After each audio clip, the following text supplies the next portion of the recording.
Okay, Andy, let's talk about inner speech. I think I have observed it in my kids and my grandkids, but I would like to hear you talk about the way Vygotsky talks about it. And I'm looking at page 149 of my old copy of Thought and Word, where it says, this is some of that lovely evocative translation.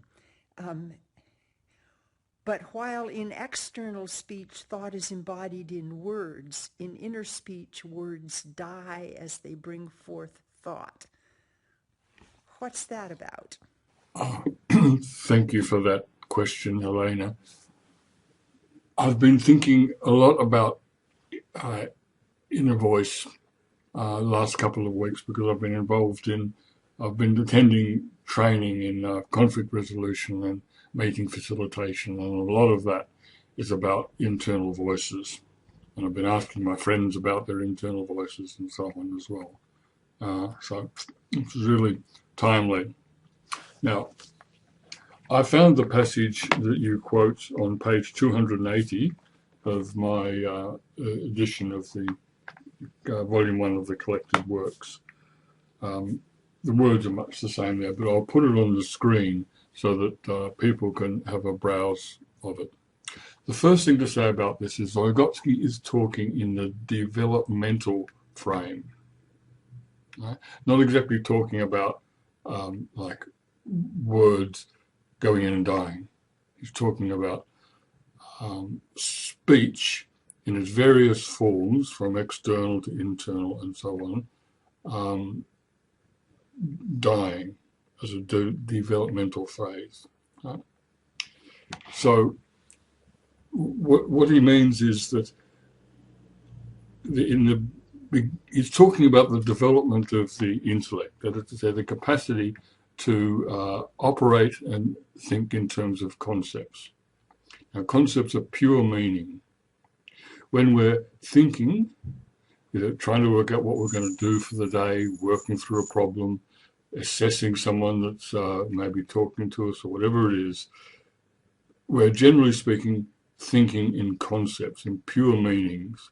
We're not having an internal conversation with ourselves in fully developed sentences, that's for sure.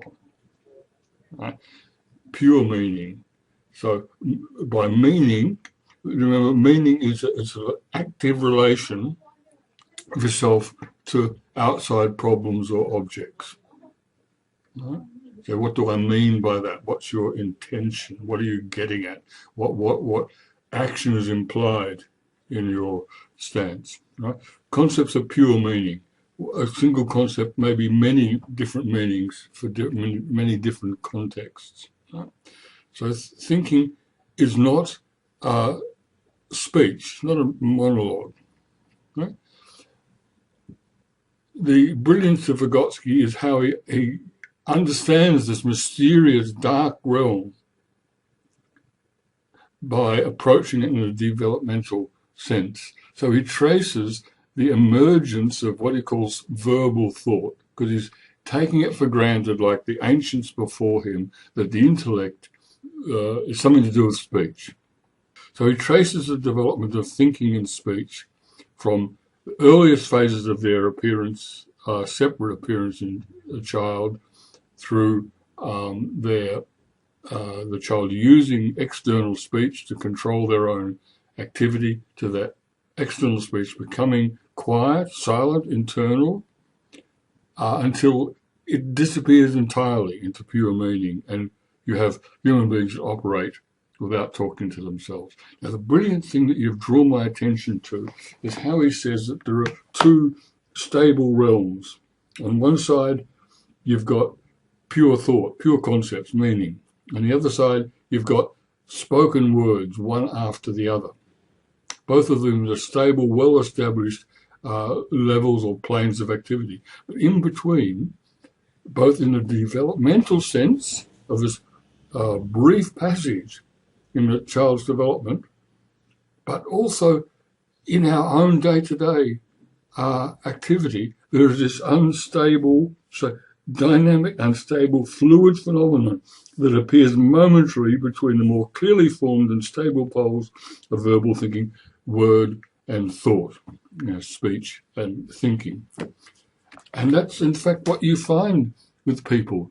That when we're, for instance, when we're just normally and effectively thinking, there's no monologue going on there unless you happen to be speaking at the time.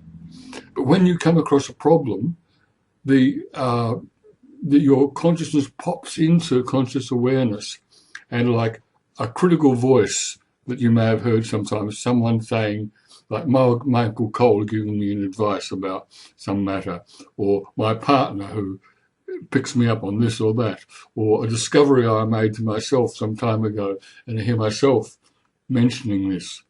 So different voices advise us or criticize us or voice things, problems, right?